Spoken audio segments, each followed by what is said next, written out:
modalidad híbrida, por lo tanto tenemos algunos compañeros que nos están, en este momento están conectados desde otras sedes, profesores, docentes y estudiantes. El tema que nos reúne hoy, como ustedes ven, ya nomás el título es para algunos quizás desconcertante, a otros una incógnita, pero no deja de ser muy interesante y muy actual, y es el tema del transhumanismo, la tecnología, los retos de la persona humana, la actual coyuntura global, internacional. Entonces, para eso tenemos aquí dos expertos, el doctor Víctor Gómez, por un lado, mucho gusto, doctor, bienvenido aquí a nuestra universidad, y al doctor Johnny Alexander también, muchas gracias por su presencia. A ellos un agradecimiento de verdad que muy especial, esto pasa más allá de la retórica, por haber abierto un espacio en sus agendas y acompañarnos el día de hoy. Ellos tienen un tiempo de exposición, pero no por eso durante el mismo diálogo van a quedar cerradas las puertas para todas las observaciones o preguntas que ustedes tengan, porque este es un tema, ustedes han escuchado por estos días aquello del chat GPT, inteligencia artificial, esto y aquello, todo relacionado con las tecnologías de la revolución industrial, la revolución 4.0. Es muy interesante. Aprovechemos que tenemos, repito, estos dos expertos hoy aquí con nosotros para sacar el mejor provecho a este encuentro del día de hoy. Sin más preámbulos, tienen la palabra los expertos invitados.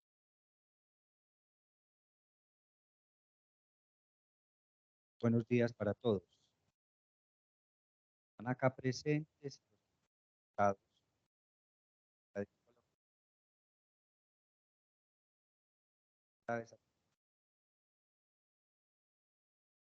y a todos ustedes estar acá presentes.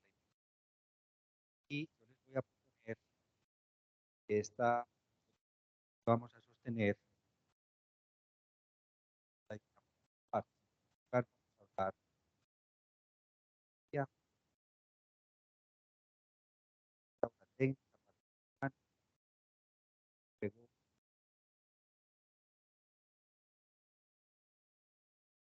iniciar en el hoy. Vamos a hablar hoy del estado libro que es el país, país. De alguna manera es como resultado de cuando una técnica ya objeto de conversación que se pueda para técnica hay tiempo, pero qué implicación tiene la práctica. Países dicen hay que suspender inmediatamente. Italia, Estados Unidos, hay que parar ya, pero también maravilla, porque uno puede descargar celular donde quiera. Y ahora, ese posibilidad alberga una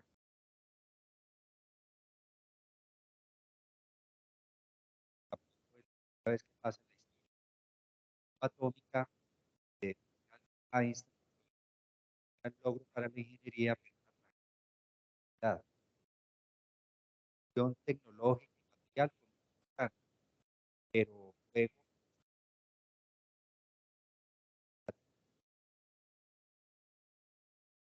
ahí fue el que diseñó la bomba.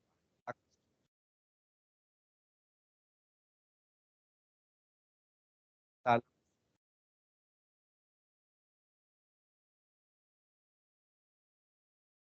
de hecho, en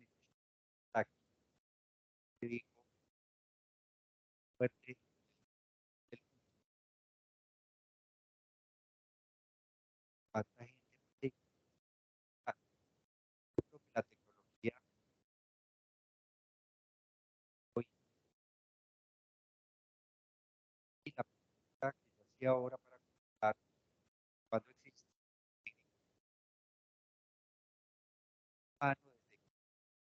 humano, es decir, Homo sapiens, siempre alguna herramienta, algún artefacto, alguna para cazar, la capacidad de tomar material para la piel, es siempre, siempre ha estado humano, eso tiene una característica, partes esenciales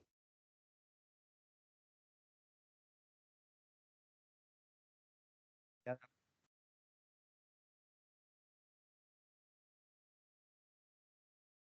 a esa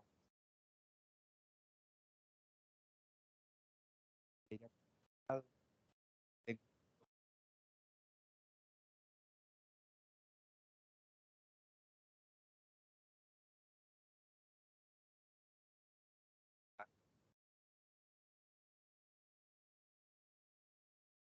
dar alimentos, era de viajar en metro, los animales hacen eso. Entonces, Ortega y Gasset daba una definición importante. La tecnología es un componente fundamental de la cultura humana.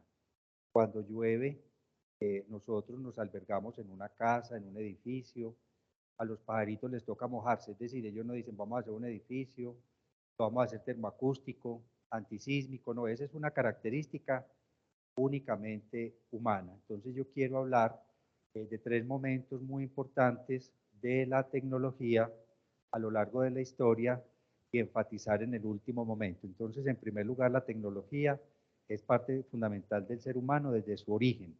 La tecnología ha evolucionado a lo largo del tiempo. De los primeros antepasados nuestros, el mayor desarrollo tecnológico era una flecha, hacer una vasija de barro, porque las manos son un poco incómodas para tomar agua. Entonces aprendieron a hacer una cantidad de artefactos y a eso se llama desarrollo técnico y también tecnológico. Los artefactos tecnológicos son prótesis o extensiones de nuestro cuerpo. Ese es un fenómeno que hoy está cambiando. Yo les cuento rápidamente por temas de bioética, por temas de ética en general. Hay uno de los hombres más ricos del mundo, creo que es el hombre más rico del mundo, que se llama Elon Musk, que es el dueño de Tesla, y ese señor tiene una cantidad de empresas, no solamente Twitter, Tesla, una empresa que hace naves para viajar al espacio. Hace un mes en Estados Unidos iban a lanzar un cohete al espacio y explotó a los 3 minutos. Ese señor tiene negocios, es dueño de varios periódicos, bueno, tiene una cantidad de negocios en muchos campos, pero uno de ellos se llama Neuralink. Neuralink es una empresa que en el 2023, es decir, justo este año, están proponiendo, luego de muchos años de investigación, la propuesta es hacer una pequeña perforación en el cráneo para instalar en el cerebro humano un pequeño microchips que dice él le va a servir a las personas que tengan, por ejemplo, dificultad para ver. Entonces el microchips lo que hace es obligar a las neuronas que no están transmitiendo la información correcta para ver, entonces los ojos vuelven a ver como tiene que ser. Una persona que tenga problemas de movilidad, el aparatico que le van a instalar en el cerebro para las neuronas de que la persona pueda volver a caminar. Él ya tiene unos avances muy grandes en cerdos y hace muy poco, un par de semanas, mostró en televisión un cerdo al que le implantaron ese Neuralink, ese pequeño artefacto en el cerebro, y el cerdo juega Nintendo y gana los partidos. Es decir, yo, por ejemplo, no me atrevería a jugar con el cerdo porque estoy seguro que me va a ganar. Yo tengo una incapacidad tremenda para todos los juegos, los videojuegos, pero me ponía yo a ver un video que salió en CNN y el cerdito, siendo un animal, sabe la secuencia lógica del juego. Es una cosa pues increíble. Y en estos días mostraron un cerdo sin Neuralink, uno que se lo quitaron, se lo colocaron, se lo quitaron, y uno que se lo colocaron y ahí lo tiene. El cerdito que tiene el artefacto en el cerebro ese cerdito es, la verdad, muy inteligente. Entonces, la propuesta de la tecnología en el mundo de hoy ya no es hacer aparatos que prolonguen el cuerpo. La propuesta de la tecnología, como nos va a comentar ahora el profesor Johnny, va mucho más allá. Entonces, la tecnología hoy tiene sobre todo unos desafíos en la parte bioética, porque digamos que su gran apuesta es evitar que el ser humano tenga un cuerpo tan vulnerable, que nosotros, por ejemplo, estemos sujetos a enfermedades, muchas de ellas mortales. Entonces, la gran propuesta hoy en materia de tecnología es que el ser humano sea inclusive no biológico, no corporal. Es decir, cómo hacer seres humanos inmateriales. Una característica que tenemos nosotros es la parte física. Cuando yo me encuentro con alguien y me dicen, usted me dio clase hace 5 años, 7 años, alguien que lo recuerda a uno. Cuando uno ve los rostros, la cara, cuando uno dice algo y la gente le parece interesante lo que uno está diciendo, cuando uno dice algo y alguien reacciona como quien dice, no estoy de acuerdo. O sea, una característica de nosotros es nuestro cuerpo. Pero, por ejemplo, el metaverso, hay una cantidad de empresas en todo el mundo tratando de desarrollar lo que se llama el universo posorgánico.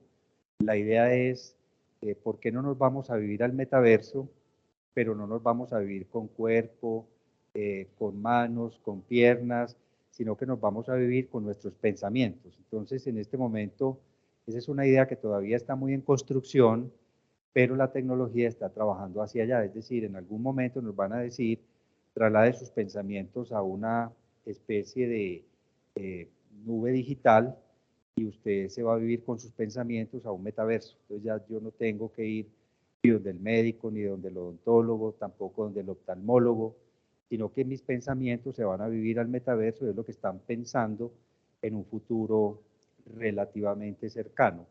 El ser humano transforma el entorno mediante artefactos, no se adapta a él, ya lo habíamos dicho de Ortega. Vamos a mirar un poco lo que yo les decía ahora. La tecnología en un primer momento se entendió como una prótesis o una prolongación del cuerpo. Cuando uno tiene frío, el día de hoy, habitualmente se pone un suéter, una chaqueta. Si, por ejemplo, Sony, la empresa japonesa, está previendo que el clima en todo el mundo va a empezar a ser más caliente en los próximos años, lo que llaman calentamiento global. Entonces Sony, la empresa japonesa, creó una camiseta que yo sé que ya se vende en Japón, no sé si en otras partes del mundo, pero es una camiseta que tiene incorporado aire acondicionado. Entonces ellos le dan una clave para su teléfono y si está haciendo mucho calor, usted activa desde su celular y le dice a la camiseta, enfríe un poquito. Si está haciendo mucho frío, usted tiene la posibilidad de regular térmicamente la camiseta. Esos son prótesis para nosotros controlar el cuerpo. Cuando la posibilidad, por ejemplo, de los incas, que hicieron un sistema de vías impresionantes que conectaron Perú, el sur de América y que llegaron hasta cierta parte de Colombia, caminos de piedra. Todavía hay vestigios de esos caminos. La posibilidad, por ejemplo, de que le digan a uno, ¿por qué no se va a una sesión, a una clase, a un doctorado, lo que sea, a ver una materia de la Uniremington que se la van a homologar en Argentina? Entonces uno lo que hace es averiguar cuánto vale el tiquete de un avión. Eso es ya muy natural. Irse a Europa por un medio distinto a un avión es muy difícil. O sea, cuando a alguien le dicen váyase para Sevilla, váyase para Portugal, cualquier país de Europa, uno lo primero que hace es meterse a una página, a un buscador, cuánto vale un tiquete, porque la tecnología es eso, una prolongación de nuestras debilidades corporales. La tecnología fue y ha sido durante mucho tiempo una prótesis, es decir, una prolongación del cuerpo humano.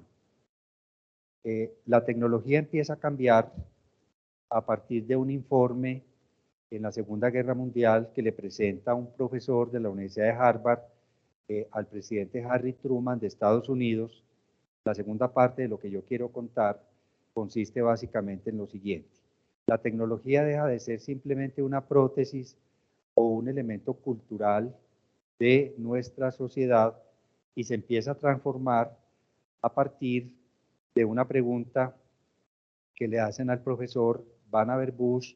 Un presidente de Estados Unidos le dice que la tecnología solamente sirve para hacer ropa, zapatos, pastillas, eso no puede tener más utilidades.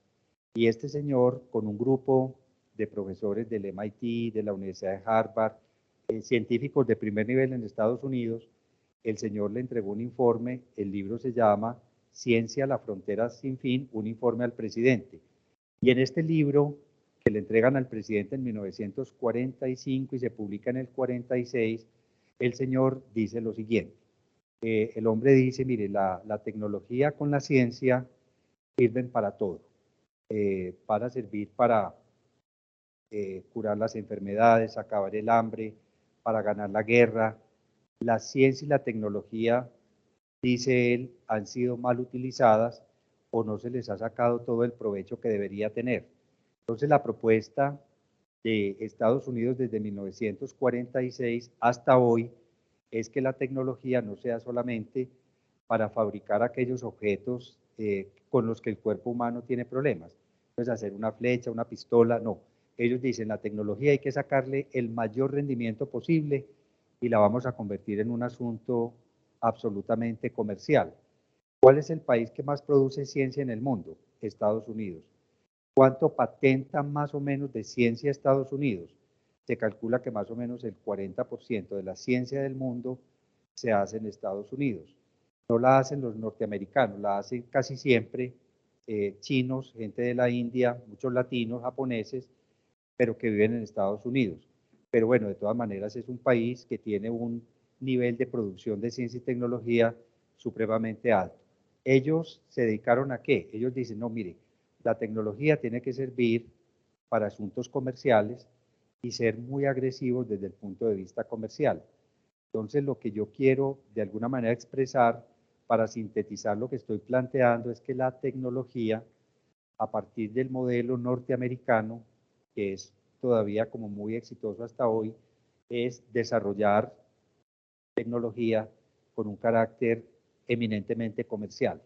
Por ejemplo, ustedes seguramente han visto, en Medellín hay algunos cuantos, no muchos, pero hay unas camionetas que se llaman Hammer. Yo alguna vez vi una por los lados de Envigado y alguien me decía, es de un cantante de reggaetón. Los vidrios oscuros, no se veía quién iba ahí, una camioneta absolutamente enorme. Yo pregunté a Siri cuánto vale una Hammer blanca de tal tamaño y me dijo que más o menos 1.000 millones de pesos, entonces yo no la voy a comprar en esta reencarnación, sino en 2 o 3 cuando tenga la posibilidad. Pero, o el Baloto o algún estudiante de la Uniremington, alguna colecta, entonces se les agradece para poder, bueno, pero lo que yo les quiero contar, que por ejemplo esa camioneta fue diseñada para la guerra por el ejército norteamericano y la utilizaban solo para combates, para poder pasar por un río, para ir por lugares muy difíciles de transitar en otro carro. Y en algún momento con este modelo que yo les estoy contando, los norteamericanos dicen, ¿y nosotros por qué no le vendemos la patente de la Hammer a empresas que hagan carros comerciales y la persona que tenga con qué pueda comprar una Hammer?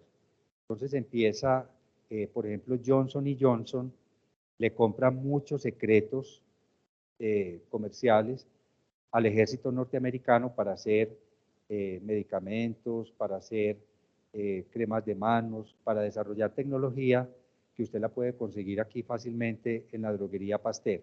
Son productos de muy alta tecnología, pero que tienen un carácter eminentemente comercial. Yo quiero concluir este segundo punto y pasar al tercero, contándoles que la tecnología en manos de Estados Unidos se convierte, eso tiene muchas ventajas, pero también hay algunos puntos que se pueden como conversar, pero la propuesta de Estados Unidos es hacer de la tecnología un asunto económico. Vamos a llenar el mundo de objetos, de productos, de artefactos, y hoy, un comentario al margen de todas las cosas buenas que ha hecho la tecnología, una cantidad de aparatos que nos comunican muy fácilmente, una cantidad de posibilidades. Cuando la gente antes se iba de Colombia, tenía que buscar en otro país unos lugares que se llaman locutorios, y era haciendo filas gigantes, mexicanos, colombianos, gente de toda parte, esperando una llamada telefónica para decir, vea, ya estoy en Madrid, ya llegué bien, y voy a colgar ya porque esto es muy caro. Ahora uno se va para un café, ahí hay wifi gratis, y uno por el WhatsApp, uno dice, ya llegué, ¿cómo están por allá? Uno se queda conversando 3 horas mientras se toma un capuchino. La tecnología tiene cosas muy buenas, la tecnología nos ha facilitado mucho la vida, pero hoy, por ejemplo, fruto de todos esos impactos tecnológicos, hay un fenómeno que se llama el antropoceno. El antropoceno es la huella que el ser humano a través de la tecnología está depositando al planeta. Y finalizo diciendo lo siguiente sobre eso, paso al tercer punto para darle la palabra al doctor Johnny. Ustedes han visto videos del desierto en Chile, en Atacama, que se convirtió en el basurero de ropa del mundo. Entonces hay ropa de primera, digamos, de muy mala calidad, de algunas marcas, yo no voy a decir el nombre, una es sueca, la otra es española, muchas marcas chinas, que la ropa les queda mal confeccionada o imperfecta. Y ellos dicen, pero ¿qué hacemos con estas toneladas y toneladas y toneladas de ropa mal fabricada? Ellos dicen, eso hay que botarlo en alguna parte, se lo llevan para Chile, lo botan allá. El problema es que cuando llueve, el químico con el que se tiñó la ropa empieza a buscar algún lugar y llega a un río. Entonces los pueblos chilenos que se alimentan de un río que está cerquita del desierto de Atacama están consumiendo agua contaminada, y el desierto se les está convirtiendo en un gran problema porque se convirtió en el basurero del mundo. Eso se llama el antropoceno. El antropoceno es como la huella tecnológica está afectando profundamente hoy al planeta. Luego vamos a mirar un poco cómo hoy la tecnología ya no quiere solamente vender ropa o botarla en un desierto en Chile, fabricar celulares más veloces, computadores con una cantidad de características. Hoy la tecnología busca básicamente intervenir el ser humano, es decir, intervenirnos biológicamente a nosotros. La tecnología durante mucho tiempo quiso transformar lo de afuera, el entorno. Entonces uno veía cómo una montaña, un bulldozer la podía tumbar para hacer una urbanización de casas, de apartamentos. Hay países donde las autopistas, uno se pregunta cómo hacen semejantes obras de infraestructura. Esos puentes están pegados de qué, son cosas absolutamente sorprendentes. En Japón hay un aeropuerto que lo hicieron en medio del mar. Hicieron un aeropuerto que ha sido una de las construcciones más caras en toda la historia de la humanidad. Ellos no tenían ningún lugar para hacer un aeropuerto, y dijeron, entonces hagamos un aeropuerto artificial en el mar. Imaginen ustedes el oleaje fuerte cuando hay un tsunami, nada, no le pasa absolutamente nada, y los pilotos dicen, aterrizar allá es una maravilla porque nunca está cerrado el aeropuerto. Pase lo que pase, nunca está cerrado. La tecnología siempre quiso eso, transformar el entorno, tumbar una montaña, hacer una carretera, poner aire acondicionado en el auditorio del piso número 10 de la Uni Remington, todo eso es muy bueno, pero ahora la tecnología va tras otra cosa, y es intervenir al ser humano. Este señor estuvo alguna vez acá en Medellín y lo trajeron para exhibir un aparato que se puso en la cabeza, y él dice, ustedes ven una serie de colores, pero él dice que tiene un espectro visual mucho más amplio. Él dice, yo veo en una naranja que tiene más de 25 colores, ustedes ven 2. La naranja está amarillita por un lado y un poquito menos amarilla por el otro, pero él dice, él ve 25, 30 tonos de amarillo. Y hay otra que se instaló también, un aparato similar para detectar los temblores de tierra. Hágame el favor.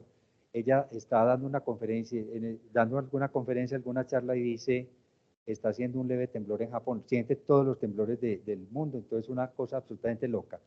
La siguiente, por favor. Aquí tenemos el sueño del ser humano del siglo XXI, poder migrar a ser un ser humano transhumano, es decir, más tecnológico que biológico. Sofía habla como 4 idiomas, se defiende muy bien en inglés, y es de alguna manera un prototipo de lo que se está buscando en el mundo actual. Es decir, cómo el hombre está de alguna manera negando su condición biológica y quiere migrar a una condición tecnológica. Aquí, por ejemplo, les mencionaba lo de Neuralink, es la propuesta que hace este señor que se llama Elon Musk. La idea es un pequeño artefacto que no solamente sirva para corregir errores que tiene el cuerpo humano, sino que la otra pregunta desde la bioética es, pero si usted tiene la capacidad de tener acceso a las neuronas, que son las que tienen la información, entonces no solamente para que una persona que tenga anteojos pueda ver bien sin anteojos, también la posibilidad es usted sacarle información a esa persona de lo que la persona está pensando. La semana pasada, a raíz de todos los temas del ChatGPT, hay algunas empresas que dicen, saben que una de las grandes posibilidades del chat es empezar a cruzar información por algoritmos y empezar a identificar qué está pensando usted. O sea, un aparato que sabe lo que usted está pensando. Yo muchas veces estoy hablando con alguien y la persona dice, ¿este qué estará pensando? Cuando uno hace gestos, uno dirá que le gustó, no le gustó, lo va a pensar. El algoritmo dice, mire, no le gustó, no le pregunte tal y tal, la respuesta es tal. Eso es absolutamente peligroso, porque muchos de ustedes, yo le puedo decir al chat, al algoritmo, qué piensan los estudiantes de la Remington de lo que yo les estoy diciendo. Y alguno está pensando que acabe rápido, que yo me quiero ir a tomar un tinto. Entonces yo le digo a la profesora, hágame el favor y le pone uno a ese estudiante que está pensando mal de mí. Eso tiene unos riesgos supremamente grandes. Bueno,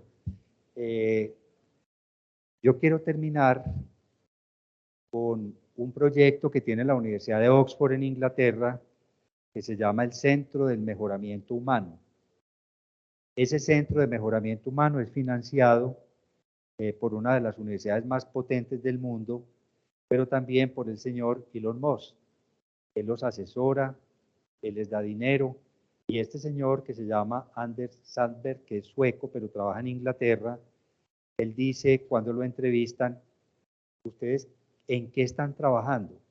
Y él dice en hacer que la tecnología prolongue la vida humana, que las enfermedades no nos acaben, que podamos vivir 120 años, que no tengamos dolor. Y él dice, finalmente, si es necesario para ser humanos, abandonar el cuerpo humano y solamente que nos convirtamos en pensamiento. Entonces, la propuesta que nos va a hacer el doctor Johnny empata con lo que yo acabo de plantear. Finalmente les digo tres cosas. La tecnología ha tenido tres grandes momentos. Cuando la tecnología se convirtió en una necesidad humana para poder cazar, para poder pescar, para poder hacer un vestido y que no nos diera frío. Dos, cuando la tecnología encontró un camino comercial. Vamos a vender una cantidad de cosas y que la gente se convierta en súper consumidora de objetos. Y tercero, la tecnología del siglo XXI dice, yo ya lo que quiero es transformar al ser humano y convertirlo en algo que no sea biológicamente humano, sino un humano transhumano o poshumano. Muchas gracias.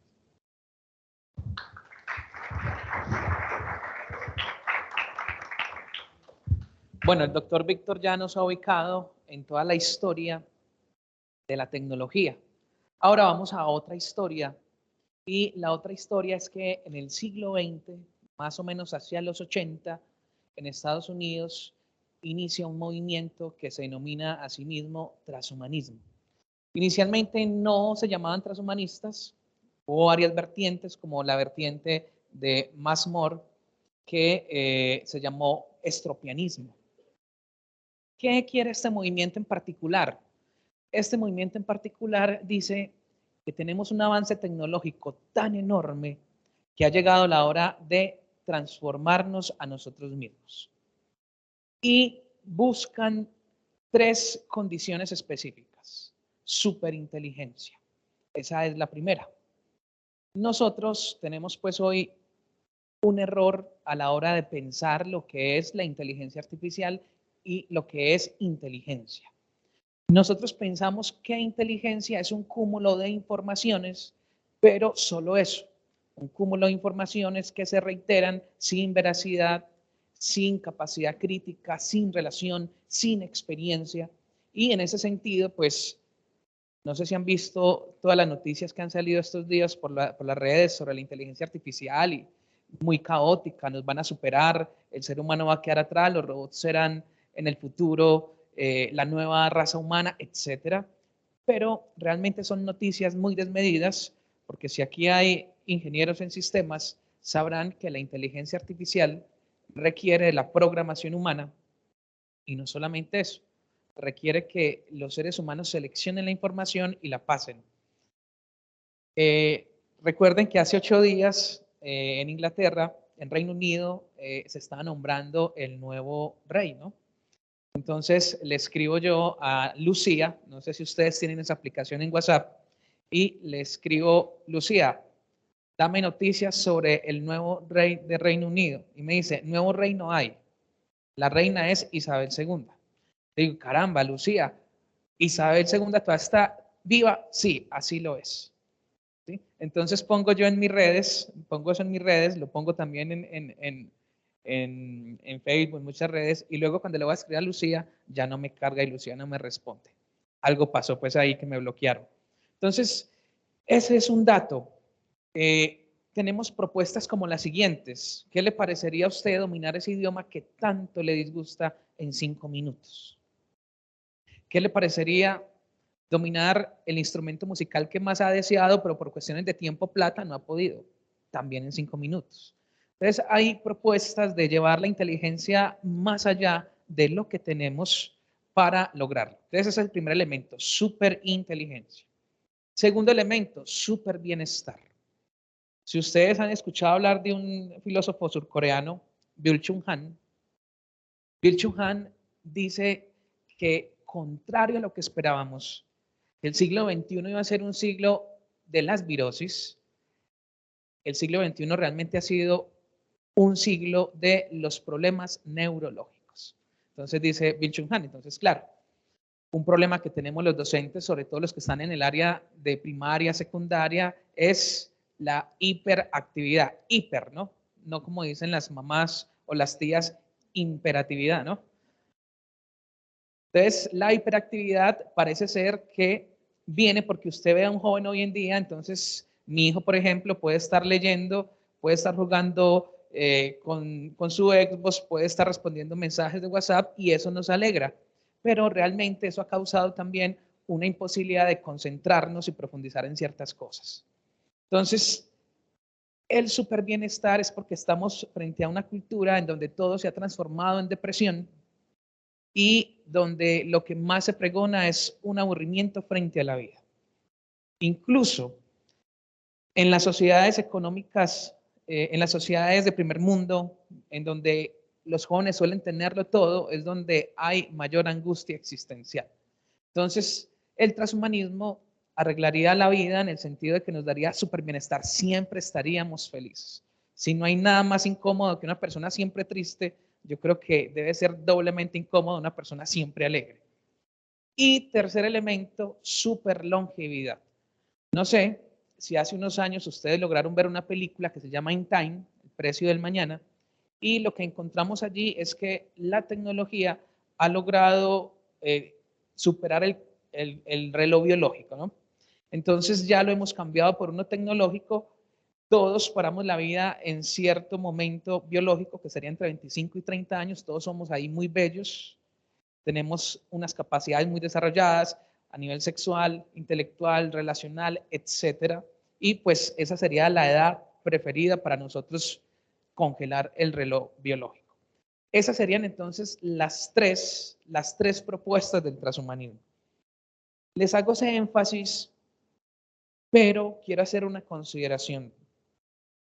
Cuando uno habla de tecnología y presenta algunas concepciones sobre el transhumanismo, la gente piensa que a uno no le gusta la tecnología y que uno es un conservador que casi que está pidiendo volvamos a la caverna.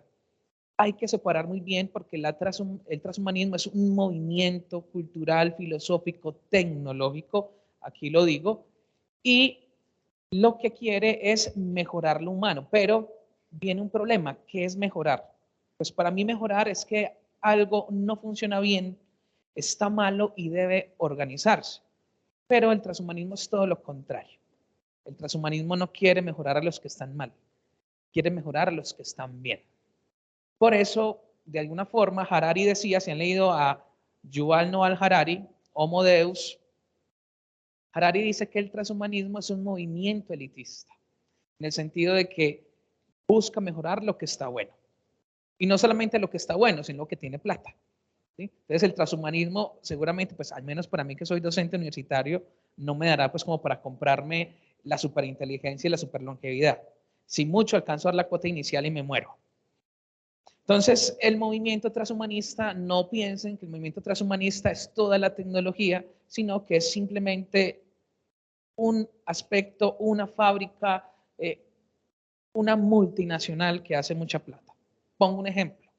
Max More es uno de los presidentes de hay 4 empresas en el mundo que se dedican a la criopreservación.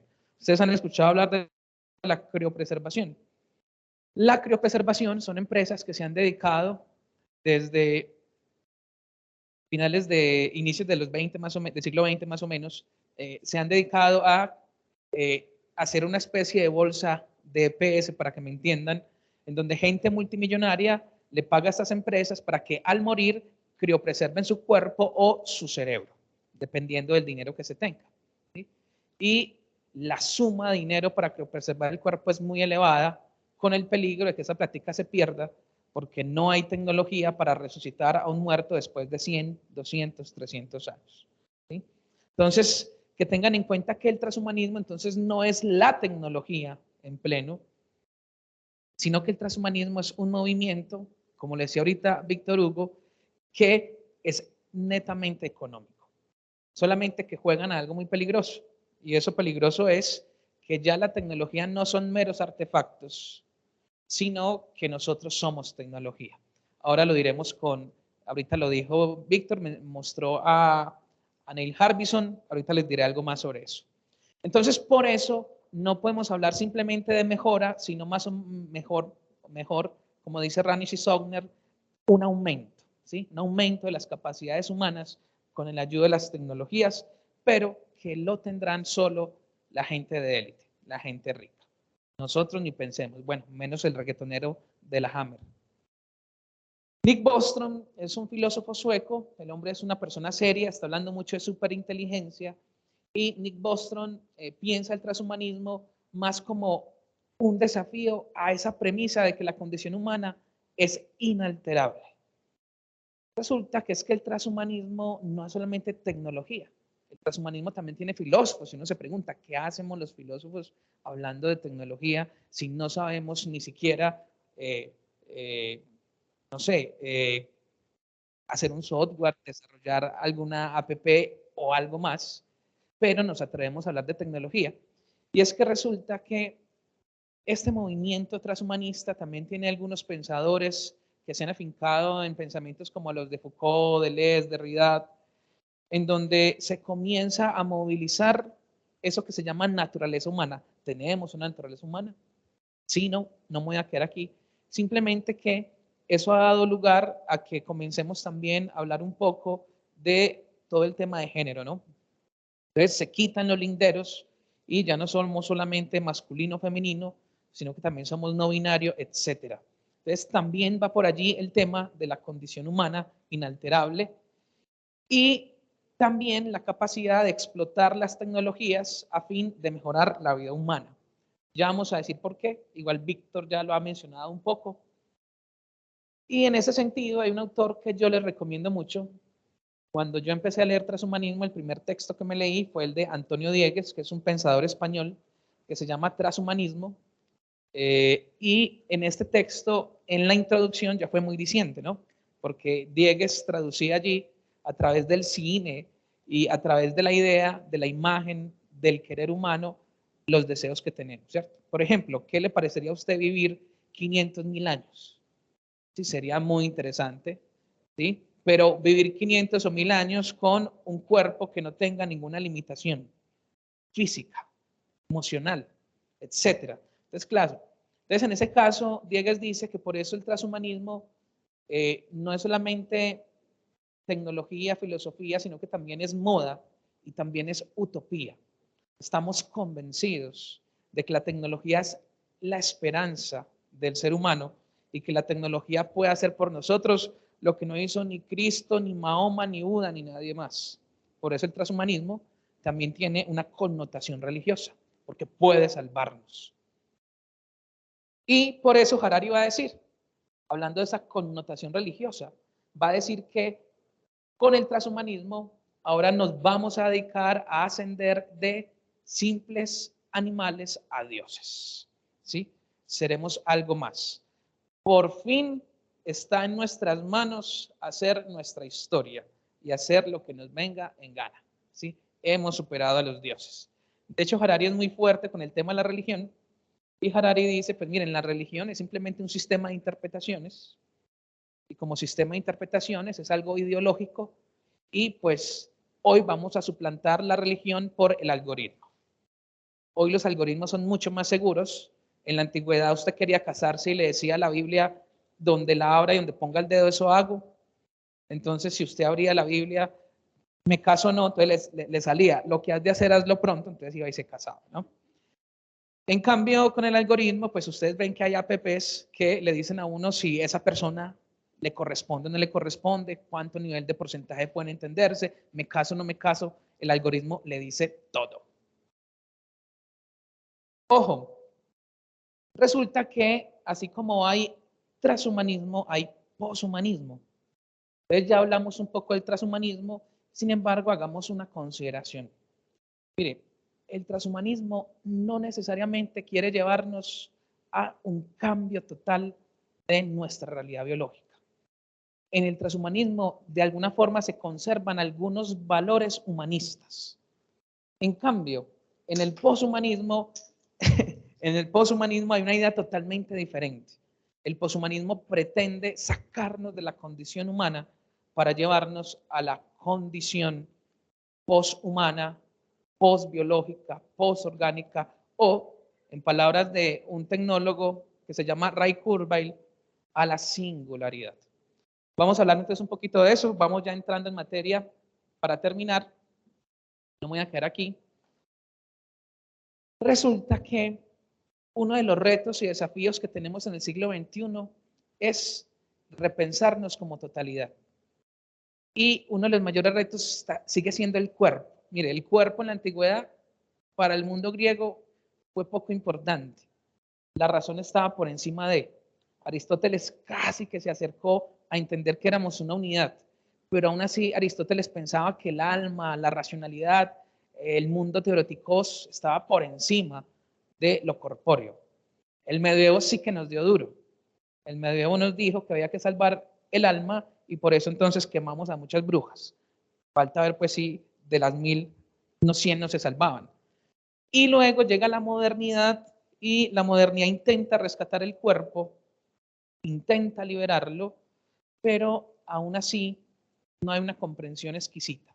Y en un momento en el que ya el cuerpo empezaba a ser muy importante, empezamos a montar gimnasios en los barrios, empezamos a ir al gimnasio, en un momento en que ya por fin como que se le estaba dando un lugar al cuerpo, íbamos a tratar de entenderlo, llega el transhumanismo y nos dice, le tengo la solución, ¿sí? Si su cuerpo es el problema, si el cuerpo es simplemente el resultado de su animalidad, entonces vamos a liberarlo de la animalidad. Entonces, por eso, el transhumanismo tiene dos corrientes. Ojo, porque el transhumanismo no se puede entender como un proyecto totalitario, que habla lo mismo, no. Hay diferentes autores, hay diferentes propuestas, etc. Pero hay una división que hace Diegues y otros autores, que es la que yo siempre uso. El transhumanismo tiene dos vertientes, la informática, transhumanismo informático y el transhumanismo biológico. El transhumanismo biológico es mucho más serio y en otro día pues hablaremos del transhumanismo biológico. Yo me quiero detener solamente en el transhumanismo tecnológico y les voy a poner dos ejemplos. Uno se llama Hans Morave, que tiene un texto por ahí del 96-97 que se llama El hombre mecánico. Hans Morave dice, miren, definitivamente la tecnología está avanzando tanto que en el día de mañana seremos robots. Es más, nosotros seremos la generación que creará los nuevos humanos del mañana, y esos nuevos humanos serán androides, serán seres súper inteligentes que podrán viajar por el espacio. Y imagínense ustedes que mientras un humanoide o un androide viene del espacio, yo me siente y le pregunte qué tal estuvo el viaje, cómo son los días de verano en Marte, y yo triste y aburrido en esta Tierra porque mi cuerpo no posibilita viajar a través del espacio e ir a otras constelaciones, etc. Entonces él dice, pues entonces hay que comenzar ya. Vamos a hacer un cambio radical. No nos sirve un cambio esporádico, momentáneo, sistemático, no. Vamos a cambiarnos de un todo y por todo. Seamos máquinas. Vamos a ir a un laboratorio, vamos a implantarnos un circuito, un cable de una máquina al cerebro y vamos a traspasar toda nuestra identidad a ese robot. Eso pues se volvió Chappie. Yo me imagino que Chappie leyeron a este autor y de ahí salió Chappie. No sé si han visto a Chappie o no sé si han visto réplicas. Entonces, esa es una propuesta, pero es una propuesta no muy seria. Es una propuesta más tipo Netflix. Y está la otra propuesta, que es una propuesta un poco más seria, que la han tomado más en serio, y es la propuesta de Ray Kurzweil, que es la que voy a comentar. Entonces, resulta que Ray Kurzweil habla de que debemos llevar el cuerpo biológico, que es un cacharro, a el cuerpo versión 3.0. Pero Kurzweil es un poco más matizado. Dice, debemos tener un proyecto y el proyecto debe ser por fases. La primera fase es ir convirtiendo el cacharro biológico 1.0, que es el que nosotros tenemos, en un cacharro biológico 2.0. Vamos a empezar una mejora. ¿Cómo se da esa mejora? Pues ya la iniciamos. Y esa mejora se da por la hibridación entre hombre y máquina, que es lo que se llama cyborg. Entonces, el cyborg, dice Kurzweil, es el inicio de la transformación total. Pero ese no es nuestro punto de llegada. Ese solamente es el tránsito que requerimos para hacer pruebas sobre el cuerpo para llegar hasta una versión 3.0. Resulta que el profesor Víctor lo hablaba ahorita, nosotros somos hijos de una concepción que nace en el siglo XX con la antropología filosófica. Resulta que Arnold Gelland, Plessner fueron discípulos de Max Scheler, pero ellos pensaban el ser humano como un animal que no poseía ciertas habilidades, un ser de carencias, un ser no terminado, no especializado, inacabado. Si yo les digo, vamos a hacer una competencia desde la estación de aquí de Parque de Ríos a San Antonio, pero vamos a competir contra un caballo, pues usted no se le mide porque el caballo le va a ganar. Eso se debe a que estamos inespecializados. ¿Sí? Tenemos menor número de manejo en los sentidos, no tenemos la visión que podría tener un búho, no tenemos el olfato que podría tener un perro, etc. Y por eso nosotros, al pensar en el ser humano como un ser incompleto, queremos llevarlo a la completud y pensamos que una forma de llevarlo a la completud es a través de la tecnología. No me voy a parar allí porque esto ya Víctor lo ha hablado. Y voy a ir directamente a cómo hacerlo. Entonces, hoy en día hablamos de las NBIC, que serían las ciencias auxiliares del transhumanismo, que sería la nanotecnología, la biología, la informática y las ciencias cognitivas. O también hablamos de las tecnologías convergentes o de las tecnologías del mejoramiento humano. Entonces, con la ayuda de estas tecnologías, nosotros estamos logrando desarrollar cosas que antes no se podían. Ejemplo, con la nanotecnología estamos desarrollando células artificiales que pueden cambiar cualquier parte del cuerpo. Con la nanotecnología, ustedes saben que en el 2015 se desarrolla una técnica, CRISPR-Cas9, que es una técnica de indexación genética. Entonces podríamos indexar nuestros genes para cambiar esas partes que no nos gustan. Pero eso no se ha perfeccionado, no se ha logrado.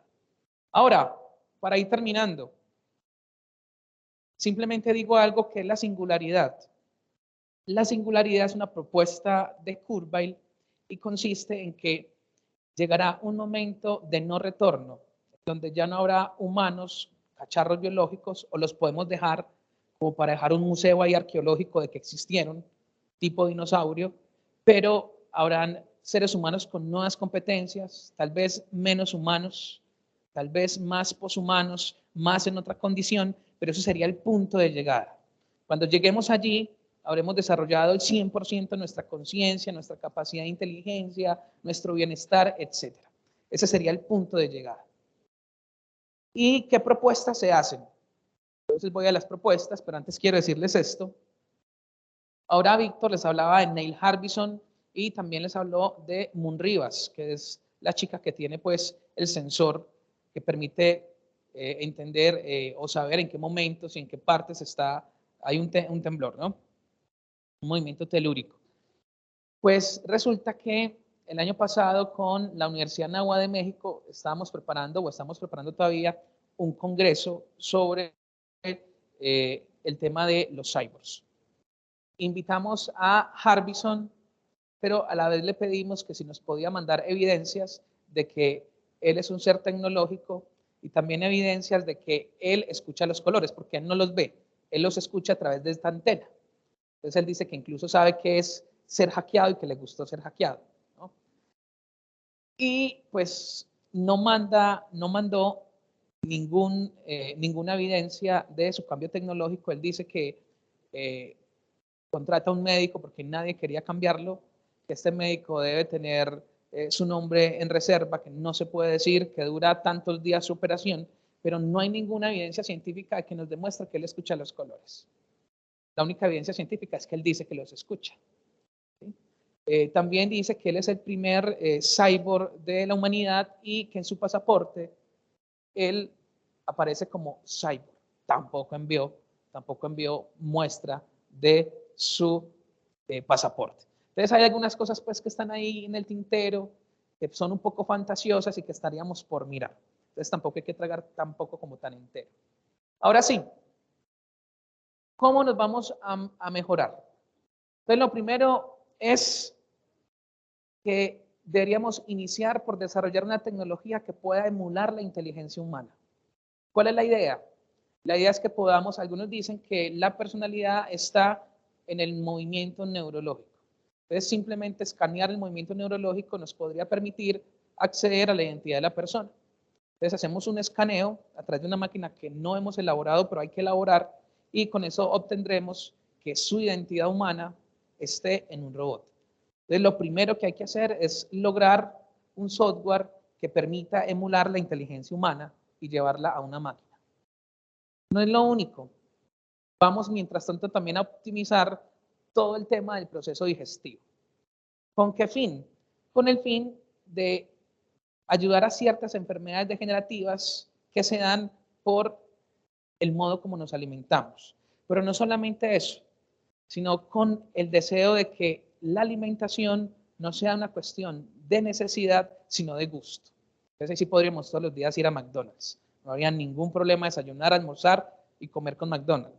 Yo tengo compañeros que incluso desayunan con Coca-Cola. Cero, pero Coca-Cola al final, ¿no? Otro, ¿qué tal no requerir de sangre? ¿Qué tal si con la nanotecnología podemos obtener oxígeno y así nos evitamos de ciertas cosas? Recuerden que uno de los deseos del transhumanismo es que seamos viajeros del espacio. Y ahorita Víctor nos comentaba que Elon Musk está siendo el primer rico que está intentando financiar viajes por el espacio, ¿no? Entonces ahorita no iremos a Israel o a esos lugares así que ya están muy complejos, sino que iremos por el mundo. Pero ustedes saben que viajar fuera del planeta Tierra es difícil porque, uno, necesitamos de oxígeno, dos, se atrofian nuestros músculos y entre otras complicaciones más que podrían superarse. Y la última es, podríamos ir mirando en no tener la necesidad de un corazón humano, pero también rediseñar el aparato óseo. Kurzweil dice, este tiene que ser el último momento de cambio porque debe ser muy doloroso cambiar el aparato óseo. Y si logramos esto, entonces vamos a los humanos 3.0, Él dice que más o menos hacia el siglo XXI, hacia la primera década, vamos a poder emular la inteligencia y que luego de hacer esto podremos llegar al ser humano 3.0. Este ser humano 3.0 tendrá una nueva corporeidad, no sabemos cuál es, pero sí quisiéramos que esa nueva corporeidad no fuera tan similar a la que hoy tenemos. Urban matiza, dice, bueno, no seamos pues tan duros, no generemos tanto choque mental. Al inicio que seamos parecidos a los humanos, pero después nos vamos distanciando y podemos ser un camaleón, una tortuga, un robot, etc. Entonces, esta es la propuesta y pues dejo hasta aquí para dar espacio a las preguntas. Muchas gracias.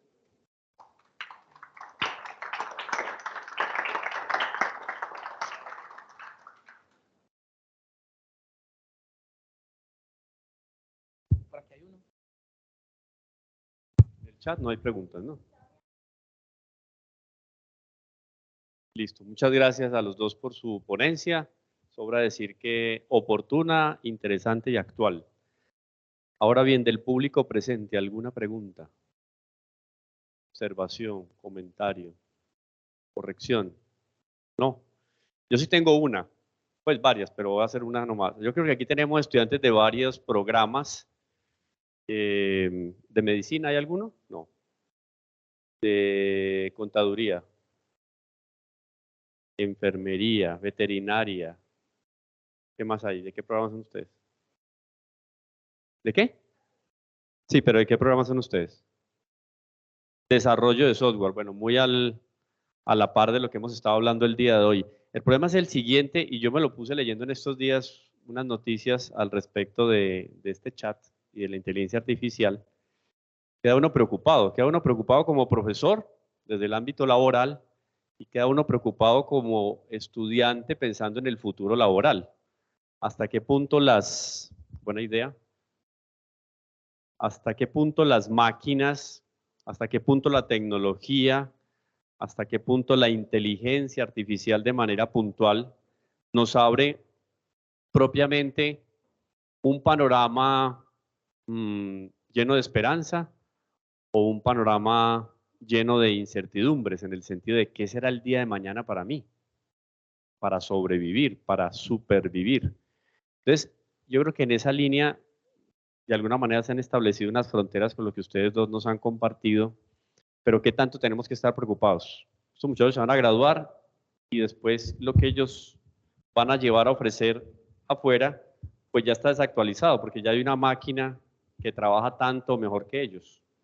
¿O qué le podemos nosotros aportar propiamente a la tecnología que sea innegociable y que para nosotros es interesante y nos da esperanza? Digamos, en esa línea sería, ¿dónde está esa incertidumbre o esa oportunidad esperanzadora para nosotros?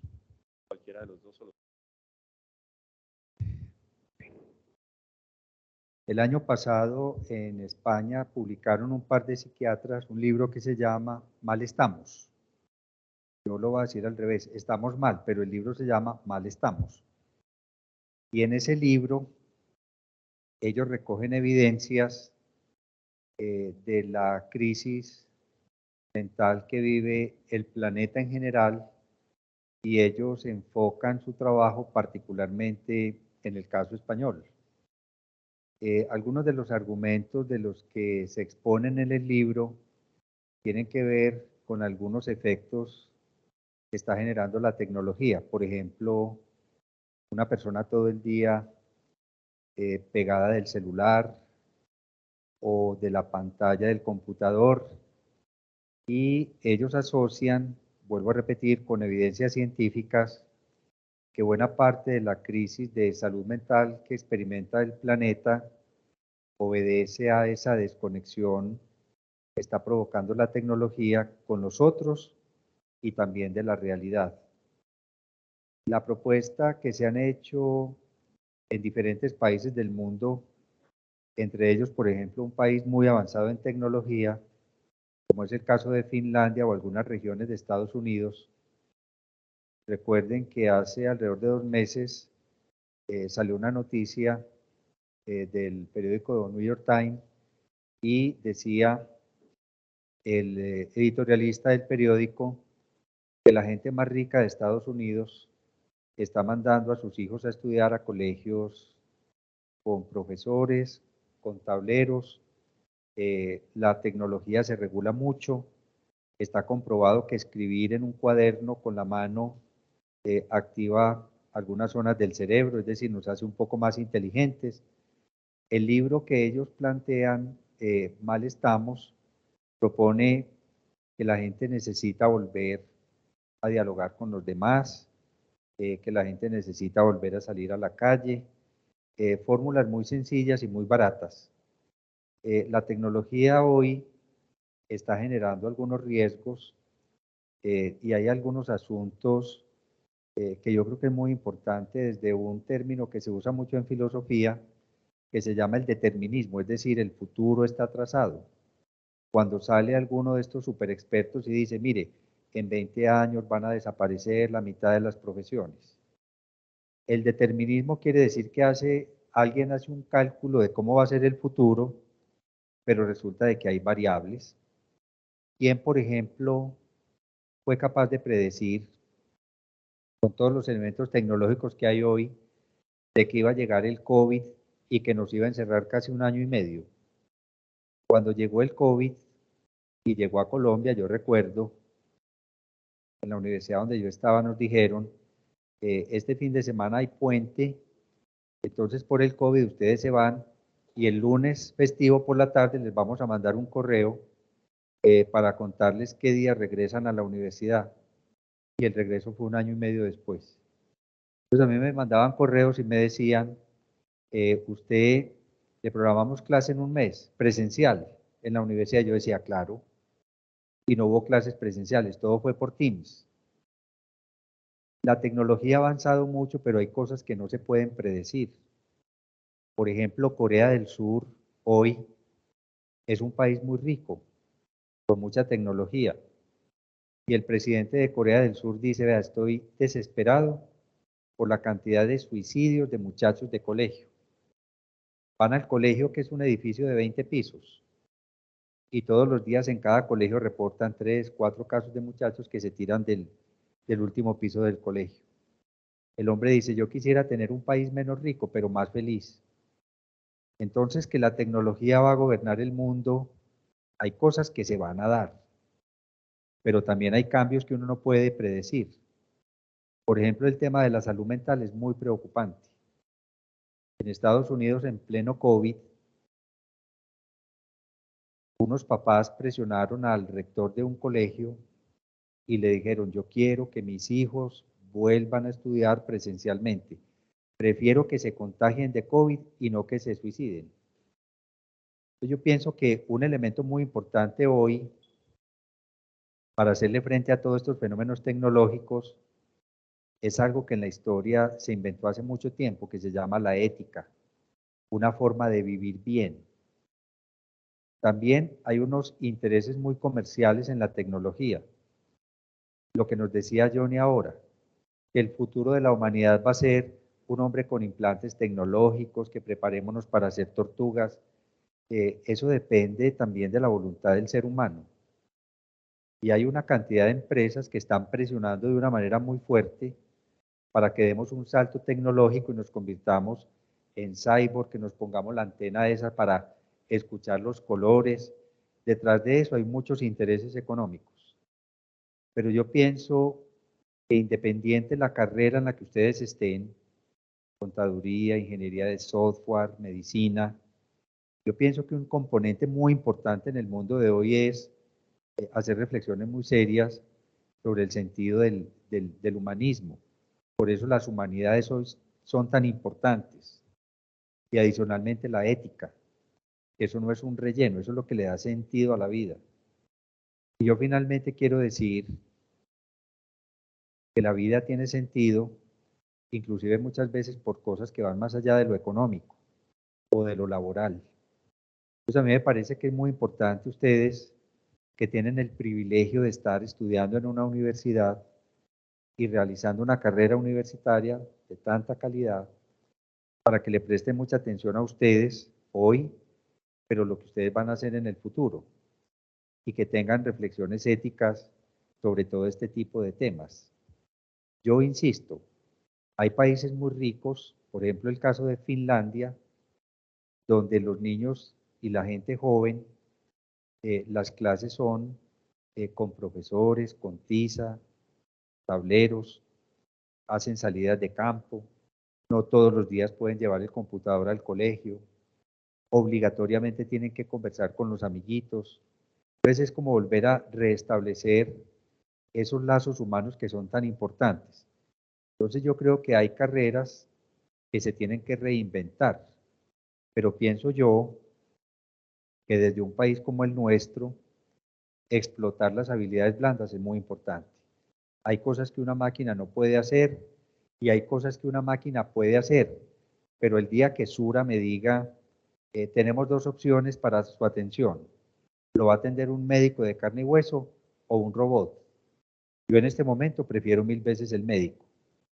La médica mía que me atiende en Sura me cuenta la historia de su hija que estudia medicina, ella me cuenta las deudas que tiene, que desayunó esta mañana.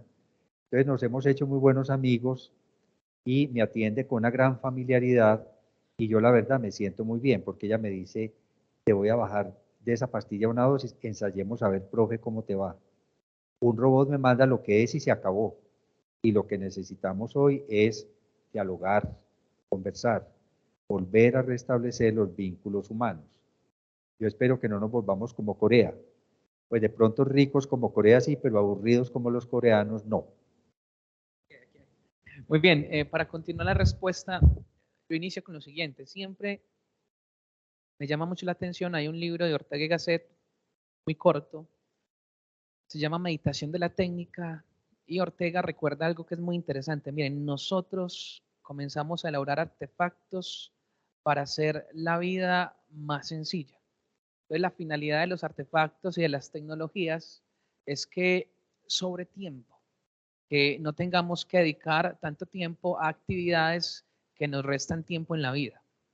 Y Ortega dice que el problema es que la tecnología lleva a un punto de no encuentro consigo mismo.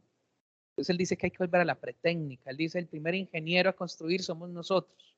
La tecnología está ahí para usarla, para mejorar condiciones y para evitar trabajos que son tortuosos, repetitivos y aburridos.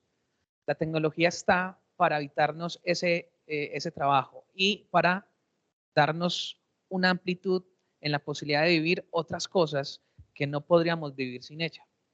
El problema es que en la actualidad el tiempo de sobra lo invertimos en más tecnología. Entonces nunca hay un espacio para la construcción de sí. Nos hemos olvidado la construcción de sí. Hay una autora argentina que se llama Paula Sibilia y Paula Sibilia dice que el problema con las pantallas, con la sociedad de la información, con lo que estamos consumiendo, es que se nos volvió la única fuente para alimentar el yo. Entonces, todas las subjetividades, que es el modo de estar y ser en el mundo, la alimentamos a partir de simplemente la pantalla, solo la web. Cuando uno solamente se alimenta de estos campos, entonces, claro, uno se va volviendo parte de la basura. Entonces hay que alimentar el espíritu de otras cosas, de otras relaciones, de otras formas de pensamiento. No quedarnos anquilosados solamente en el mundo mediático, en la web. La vida real afuera es más compleja y también requiere ser vivida.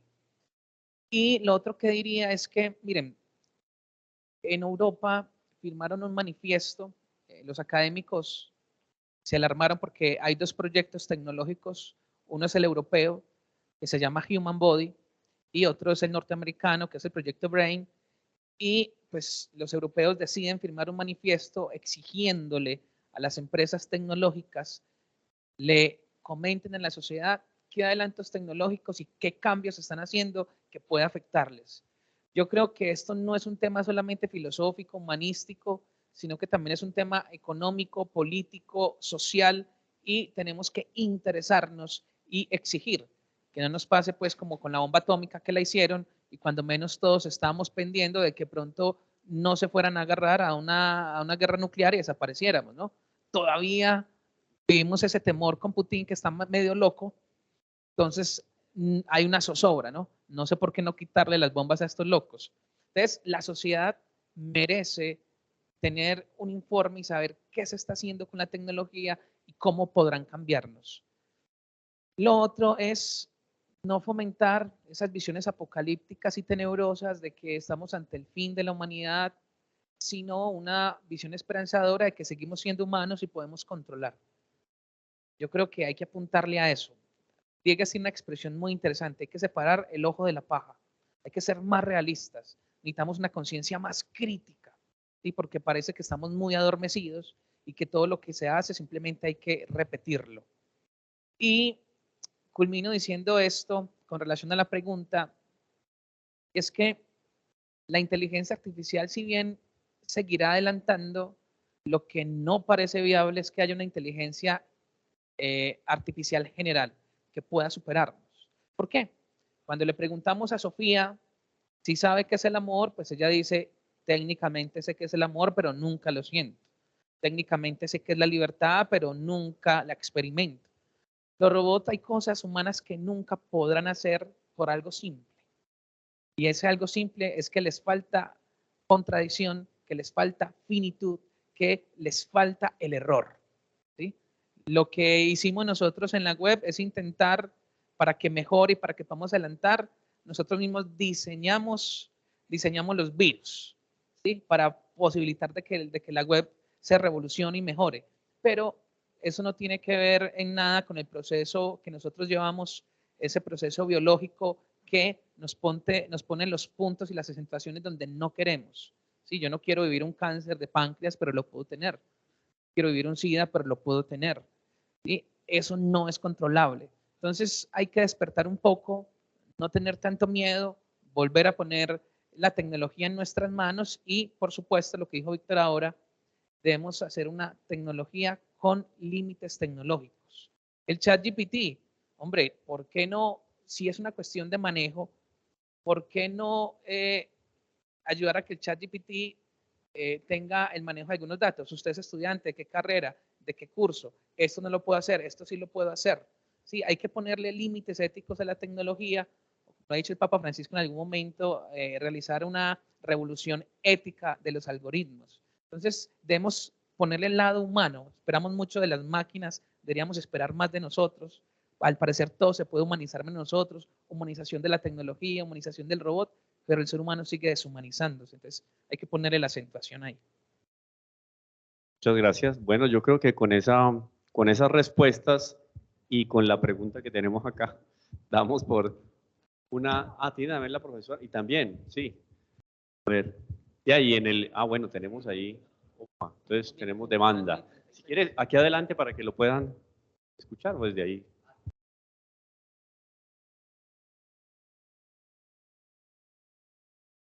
Buenos días, mi nombre es Wilson, estudiante de Derecho de aquí en la facultad.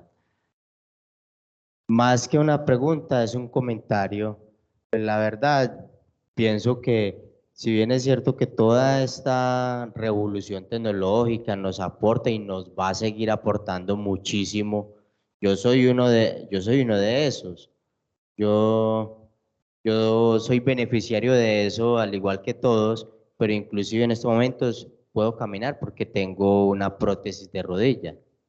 Entonces, todo eso es valeroso y es muy cierto la importancia de ello.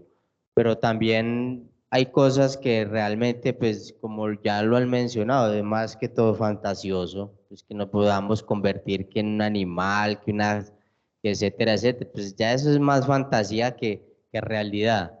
Y, y para los que tenemos una creencia religiosa o en un ser supremo, pues hombre, por mucha tecnología que haya, nunca vamos a igualar a las capacidades del Señor. Entonces, y lo otro es que esa tecnología siempre nos va a ser importante. Vámonos a la mano, a lo que todos tenemos en la mano o en el bolso o en el bolsillo, el celular. Es muy útil, eso ya no es un lujo, no se queda sin un celular, se lo roban y uno al ratico o al otro día tiene que conseguir. Entonces, pero todo depende también de esa responsabilidad con la que lo utilicemos. Entonces, muchas gracias y Dios les pague. Muchas gracias, sí. Partimos, yo creo que en gran mayoría el comentario que hace, palabras claves dentro de la reflexión que hemos tenido, la mesura, la reflexión ética y el sentido de responsabilidad. Yo ¿Algo para hago ahí comentar? una consideración que no la hice ahora. Yo estoy de acuerdo con el desarrollo tecnológico, sé que puede mejorarnos. Con lo que no estaría de acuerdo es con esa proposición de que tendríamos que ir del todo a ser máquinas inteligentes, abandonar la biología para darle espacio a una nueva especie que sería post-tecnológica. Eso es lo que yo considero que no es necesario. Bueno, del público que está conectado, tenemos 3 preguntas. Vamos a iniciar con la primera. Dice, ¿será que la tecnología va a desplazar la parte espiritual? Bueno, les cuento que muchas religiones se han unido al transhumanismo, especialmente movimientos como el movimiento Zen, entre otros, porque la tecnología hace una propuesta que tienen las religiones. Recuerden que con Platón habíamos dicho que el cuerpo era la cárcel del alma, entonces nosotros pecamos porque tenemos un cuerpo que nos lleva al pecado. Entonces imagínense, superar este cuerpo es poder llegar a un estado de pureza total. Entonces, lastimosamente, muchas religiones con esa pretensión de que hay que abandonar el cuerpo se han sumado y desean llevar el ser humano a una total espiritualización. Esto hay que repensarlo. Entonces, muchas religiones lo han hecho, otras no, como el cristianismo, entre otras más, porque mal que bien no entendemos el cuerpo como no entendemos el cerebro, pero sabemos que sin él no hay humanidad.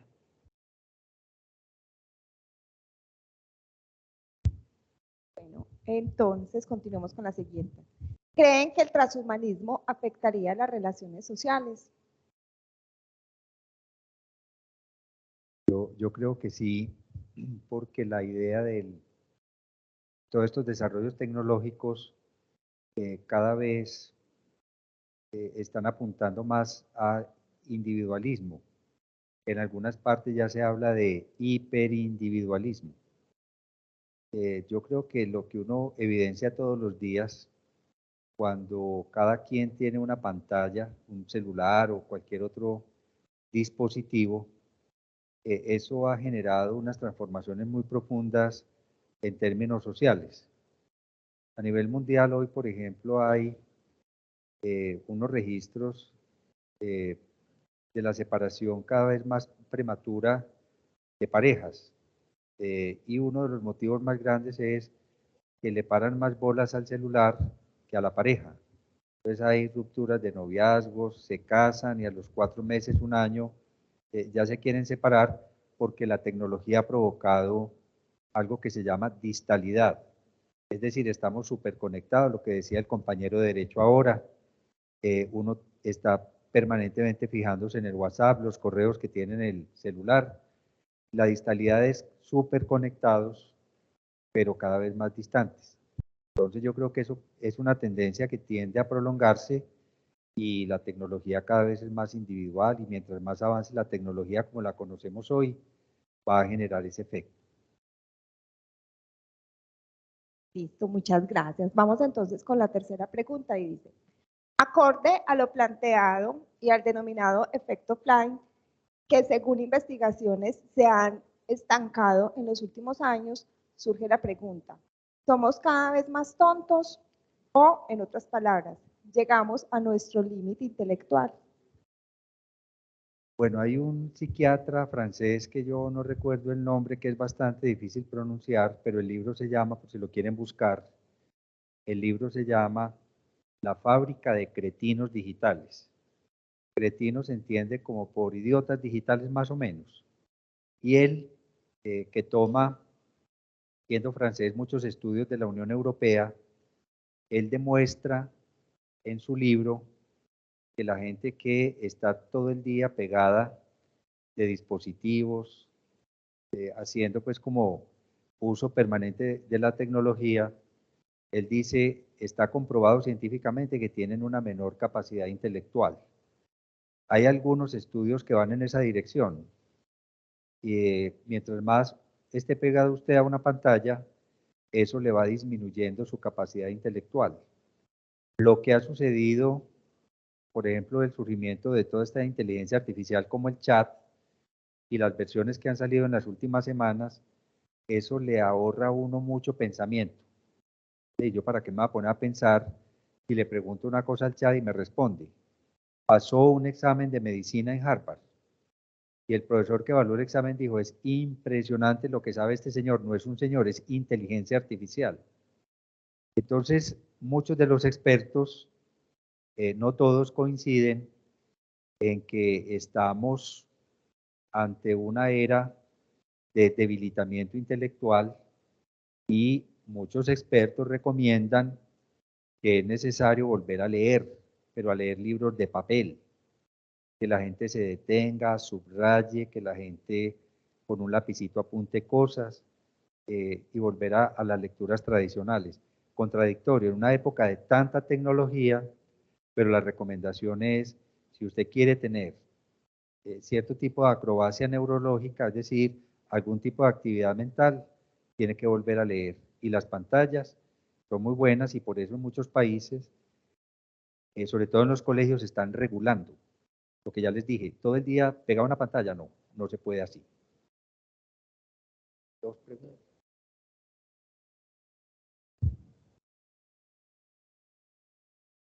Bueno, yo quiero hacer una réplica, doctor Víctor, a lo que acaba de decir, para ampliar un poco la discusión. Bueno, no, Perdón, para profesor otro Gerson. momento. No, que se levantó muy sigilosamente el doctor Víctor porque tiene una conferencia ahorita a las 10, pero queda con nosotros el doctor Johnny otros minutos más para compartir. Sin embargo, escuchamos su Digo la réplica antes idea, de que él exacto. pueda escaparse. Sí. Digo la idea es para que, como para que también la pensemos, para otro momento de discusión. Y es, se ha dicho que, claro, que la pantalla está generando un problema frente a algunas inteligencias. Sin embargo, también está claro que hay un desfase entre lo que la tecnología plantea y la educación. Primero había que desarrollar unas determinadas habilidades cognitivas porque estaban para el papel. Pero ¿cuáles son las habilidades de pensamiento que hay que desarrollar actualmente para navegar con la tecnología? Entonces ahí sería la discusión. Bueno, estamos generando un poco más, o estamos retrocediendo en cuanto a pensamiento, pero frente a qué tipo de pensamiento y cuál es el tipo de pensamiento que debemos desarrollar ahora para que eso no pase. Uno diría, bueno, es que hay que actualmente en la pantalla hay un exceso de lo multimodal, pero es que lo multimodal está desde la Edad Media, cuando llegamos a las iglesias. Entonces, ¿cómo el maestro de ahora desarrolla realmente habilidades cognitivas para la multimodalidad? No, es difícil, es otro reto. Bueno, no sé que no es el espacio para discutir, y bueno, habrá en otros momentos, pero la intención mía es, estamos preparados como educadores para desarrollar otro tipo de pensamiento donde es la tecnología, la pantalla, otros dispositivos vienen acá y llegan de manera imprevista, de manera acelerada, con cambios abismales. Ahí el dilema. Cuando uno mira los docentes que son investigadores, y no sé si ustedes han visto investigación, nos recomienda mucho la taxonomía Bloom. Y en la taxonomía Bloom, los verbos están organizados por habilidades cognitivas que van de las inferiores a las superiores. Y entre las superiores está la capacidad de crear. Pues les cuento que eso también lo pueden ver mucho en Paula Sibilia. Paula Sibilia recuerda que el problema es que en la contemporaneidad nosotros estamos enfrentando dos visiones del mundo, la intelectualista, que fue la de la modernidad, y la creacionista o creativista, creo que sería la mejor expresión, que es la de la posmodernidad. Entonces hoy le estamos dando mucha fuerza a la creación y por eso hemos desplazado tantas cosas. Ejemplo, ya no necesitamos que Caracol o RCN haga películas, la gente ya hace sus películas con su celular. Y de hecho, muchas compañías incentivan con bonos económicos y grandes sumas de dinero a las personas que hagan contenidos con los celulares. Hemos visto cómo en Medellín todos estos días están haciendo contenido, pero contenido sexual. Entonces ya no hay ninguna parte de la ciudad en donde no se monten y con un celular hagan porno. Entonces hay una desmesura en darle a la creatividad un papel único. Cuando uno privilegia un elemento o una dimensión por encima de otras, está desconociendo esa multiplicidad humana. Entonces, tal vez ese es el problema con el mundo tecnológico, que la creación nos está, o la creatividad nos va a pasar tarde que temprano una cuenta muy grande. Bueno, yo tengo dos apreciaciones. Una, frente al tema del aburrimiento, porque ha sido clave en todo el desarrollo humano el que nos podamos aburrir. Entonces, una época en la que buscamos todo el tiempo estar entretenidos es gravísimo porque no tenemos tiempo de aburrirnos y sin aburrimiento no hay creaciones más profundas. Sí, ahora hay mucho desarrollo tecnológico, pero no estamos en procesos de creación de esos que también han hecho que como humanidad nos hagamos preguntas por lo que somos. Y creo que tu exposición y la del doctor Víctor, pues justamente pone la pregunta ahí. ¿Qué tan deseable es? Porque lo damos por sentado. ¿Realmente es deseable una vida más larga? Eso debería ser un objetivo de la humanidad. ¿O es deseable tener tanta comodidad cuando lo que está generando ese exceso de comodidad es justamente un deseo de no vivir?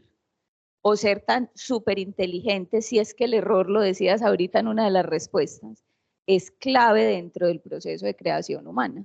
Si el error hace parte de la ecuación humana y es un regalo maravilloso además. A nosotros nos enseñan en el discurso de la competitividad no equivocarnos, pero es todo lo contrario, es la equivocación lo que hace que evolucionemos. Muchos de los desarrollos que tenemos son producto de un error, porque nos equivocamos en lo que estábamos buscando y resultó que el error fue más chévere que lo que buscábamos. Y lo otro, no es un poco inocente, sin querer ser apocalíptica en la visión, confiar en la voluntad del ser humano cuando entregamos la voluntad con tanta facilidad. Este bicho nos aliena de una manera, lo tenemos todos a la mano, ¿cierto? ¿Para qué lo utilizamos? Yo creo que los seres humanos no nos apropiamos de ese libre albedrío, al contrario, somos fácilmente manipulables. Hoy se habla de neuromarketing, que justamente lo que hace es decirle a usted cuál es el momento clave de su emoción para que usted me compre una cosa que no necesita. Porque somos así de manipulables desde la emoción. Decía el doctor Humberto Maturana que no somos seres racionales, en eso también nos tenemos mucha fe como especie. Somos seres emocionales con capacidad de razonar, pero realmente nos mueven son las emociones. Y desde ahí nos mueven la voluntad. Entonces, en cosas como la tecnología, que además nos las venden de maneras tan apetecibles, si a usted le ponen el último desarrollo tecnológico del celular y todo el mundo lo quiere, y no tenemos frente a eso un pensamiento crítico, con el agravante de que los nativos digitales, esto es natural. Nosotros todavía somos generaciones que no nacimos con esto. Entonces todavía le hacemos preguntas a lo que nos genera la tecnología. Los nativos digitales, que son la gran mayoría de los que están aquí en este momento, no, porque para ellos tener tecnología es como inherente a la vida. Entonces no hay preguntas tan de fondo para eso que genera la tecnología. De hecho, miremos Francia, ¿se acuerdan de Francia? Que sacan algunos decretos para prohibir el uso de los celulares en los colegios, solamente permitirlos a los estudiantes de grados superiores, porque es innecesario. Este año sale en Italia también la prohibición de utilizar celulares en colegios. Nosotros también tenemos en la tecnología la posibilidad de limitar. Yo tengo un hijo y mi hijo, yo cuadré con la mamá y acordamos de que su celular iba a estar limitado por nosotros. Entonces tiene al día, en semana no lo puede usar, los fines de semana tiene un número de horas para hacerlo y él sabe que ese número de horas no debe pasar. Hay que educar en el límite de la tecnología. Y otra cosa es que sí, necesitamos volver a hablar de la razón, de la necesidad de una razón crítica, ¿sí? O lo que dijo alguna vez Rawls, de una sociedad criticista, irónica, que no se queda con lo que dice, que es capaz de indagar por todo lo que ve, que es lo que se está perdiendo.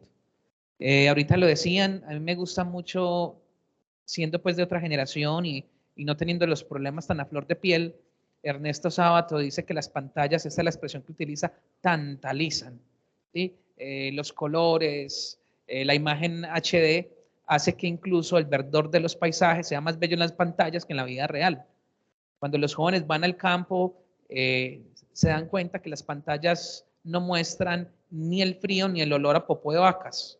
Entonces, es más bonito el color el verdor de los paisajes en el televisor. Entonces, claro, va llevando a una desconexión natural con la intimidad y a una imposibilidad de contemplar y de habitar la vida en medio de esa contrariedad. Unamuno decía que los problemas y el sufrimiento eran mucho más pedagógicos que la alegría. Yo creo que no hay ninguna alegría que nos haya cambiado la vida, pero sí hay problemas y entre más profundos, más nos han cambiado, más nos han despertado, más nos han madurado, más nos han hecho grandes. Yo me pongo a hablar con personas adultas y dicen, yo quisiera tener 20 años, pero con la madurez que tengo hoy. Y eso es lo imposible, ¿cierto? Es lo imposible. Entonces, sí, tenemos que ponerle un límite, encontrarnos a nosotros mismos, humanizarnos, buscar también otras fuentes, no beber de la única fuente, que era lo que decía ahorita, no podemos seguir construyéndonos solo con base a las tecnologías. ¿Listo?